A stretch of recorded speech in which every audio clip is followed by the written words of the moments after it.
Anistia, a lei do esquecimento.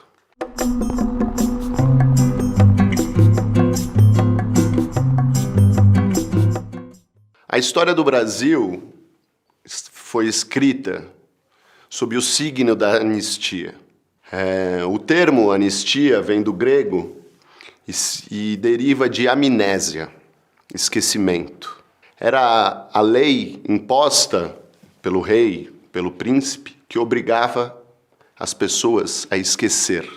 Depois de uma guerra ou um conflito, de uma guerra civil que opunha dois lados. A lei do esquecimento, então, obrigava que ambos os lados esquecessem para iniciar uma nova etapa da história ou daquela sociedade. Então, é o perdão geral imposto pelos vencedores que obriga o esquecimento e coloca na letra da lei a obrigação de esquecer o passado, de não investigar o passado. É o vento da ordem e do progresso que nos empurra para o futuro, enquanto que nas nossas costas se acumulam ruínas e desgraças. A primeira anistia aconteceu com a chegada dos portugueses. É como se o Caminha sacasse o Neuralizer, sabe aquele bastãozinho do MIB, né? Apontasse para os índios e falasse: vocês não têm história, vocês não têm cultura, lei, rei, fé.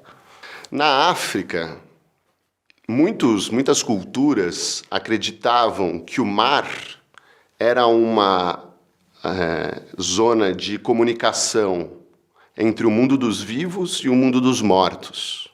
E antes do embarque no navio negreiro, uma multidão de crianças, homens e mulheres eram obrigadas a dar voltas na árvore do esquecimento para abandonar a sua identidade e se transformarem em escravos no Novo Mundo, nas Américas. Supunha-se que os escravos se tornavam amnésicos, esquecendo o seu passado, sua identidade, sua história. Sobre as marcas identitárias que haviam na África, as tatuagens, as escarificações que revelavam a identidade e a origem dessa pessoa, era colocado o carimo. O carimo é uma palavra quimbundo, que significa marca, e era o ferro quente com que eram marcados os escravos no momento da cobrança dos impostos, tanto no embarque quanto no desembarque nas Américas. Essa marca quente, né, que tenta coisificar os escravos.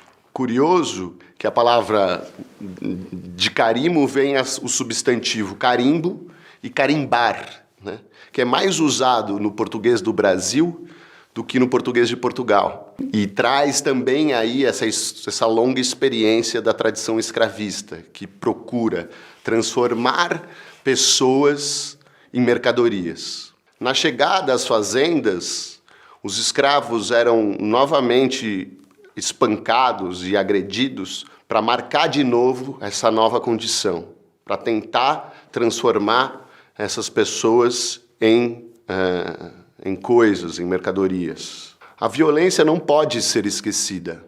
A marca é um monumento, é um documento. E gente morre, mas não vira coisa.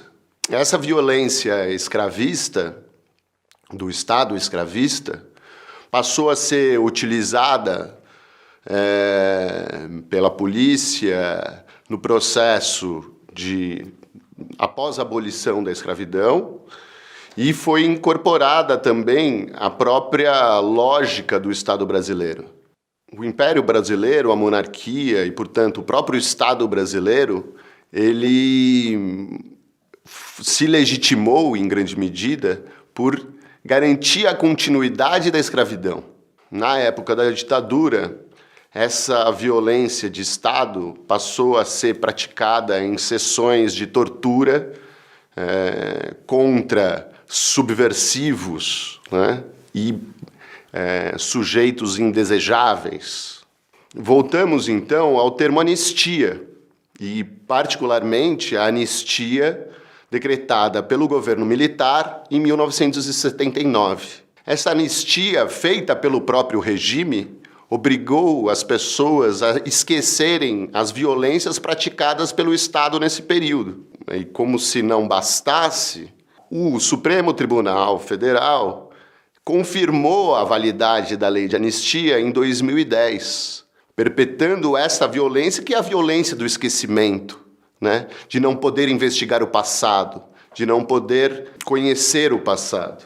A transição para a democracia é uma transição incompleta, porque, na verdade, o regime não foi desconstruído. O judiciário se manteve, grande parte do aparato estatal se manteve, inclusive com as mesmas pessoas que estavam lá na época da ditadura. A anistia, então, tenta passar em branco, tenta fazer esquecer os crimes cometidos e acaba por criar uma democracia incompleta. Passa a criar uma democracia que só pode funcionar com o esquecimento, com o apagamento do passado. Então, a lei de anistia brasileira, ela foi feita por influência do Pacto do Esquecimento, do regime franquista, e, na verdade, influenciou toda uma legislação em toda a América Latina, né? Então, muitos adotaram como modelo e com esse mesmo sentido. Os vencedores, antes de acabarem com o regime, estabelecem uma lei que, claro, era uma esperança para muitos presos políticos, etc., mas, ao fim e ao cabo, ela impedia, né, um entendimento, um conhecimento do que havia acontecido. E só a construção de um país, a história do presente, uma história do futuro, se a gente conhecer o passado, se a gente puder investigar o passado, se a gente puder entender o passado. Então, a anistia volta a ser uma marca da história do Brasil e ela reafirma a impossibilidade de uma construção de um novo país e resolver as contradições pelo conhecimento, né? E não pelo esquecimento. Se você gostou desse vídeo, se inscreva no canal, faça seu comentário e baixe o aplicativo.